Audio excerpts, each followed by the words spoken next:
We're going to look now at a small collection of early American juvenile chapbooks. This one here has an inscription from 1834.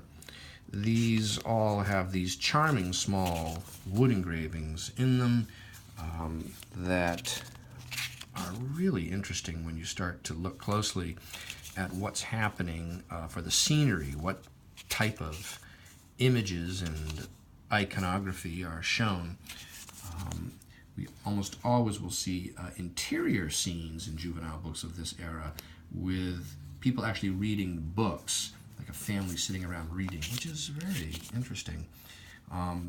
Religion is a common theme throughout, and so here we see, for instance, we saw Christian iconography and Christ ascending to heaven and the cross and so on. And the next one here is also quite early. These range from the 30s and 40s for the most part.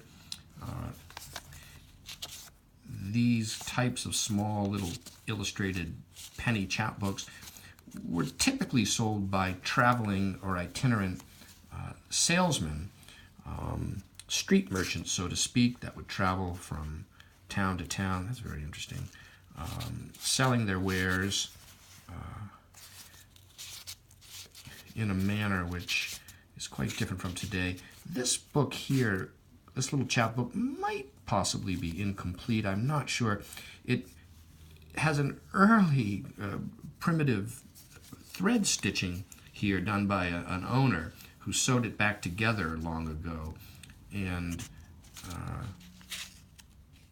I'm not really sure. 16 pages seems right, but it's hard to know. This one is published in Northampton, Western Massachusetts, called The Good Boy, 1837. It's got an ABC in it. A lot of these types of chapbooks are moralistic and instructional in nature. They were meant, here's another one from Northampton, same publisher, Little Rhymes for Little Readers. They were meant to instruct as well as amuse. It's slightly different from modern, well, it depends. Today there's both types, but there's an emphasis on pure entertainment, I think.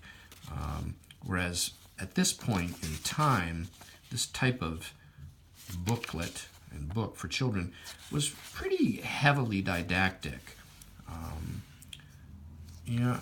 And this is, of course, before color printing. Oh, here we go. Here's an 1851 inscription given by someone in Providence, Rhode Island. That's a great scene. Farming scene, hay, church steeple in the distance.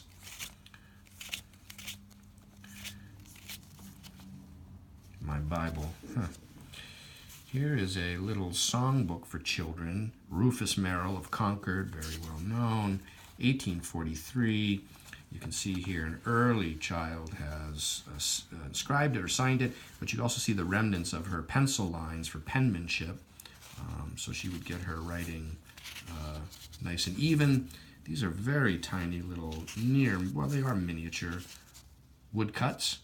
Cow, bird's nest. Oh, a kite. Look at that. That's great. Kites do appear with some regularity in chapbooks of this era. A person could, in fact, form a collection of chapbooks that depicted kites in them. You could pick actually any number of themes like schoolhouses or domestic interiors with families reading or something, and chances are, if you were patient, you could assemble a collection of chapbooks that depicted those types of images. This is early 1825. History of a poor afflicted woman. There's another woodcut. Reading a book outside under a tree is an image. There's an open book. Interesting border here around the list of titles. The final item is a small, near miniature format periodical for children called Youth's Friend from April of 1830. It would appear to be a monthly, And the pagination tells us that there are, it's a continuous pagination from the start of the year. So at the beginning of the year, they probably began with page 1, and as the year progressed, eventually you would just have them all bound up as one. But of course, every issue today is rare. That's interesting, a mining scene. So this collection of 10 American juvenile chapbooks is available on my website, briandmambro.com.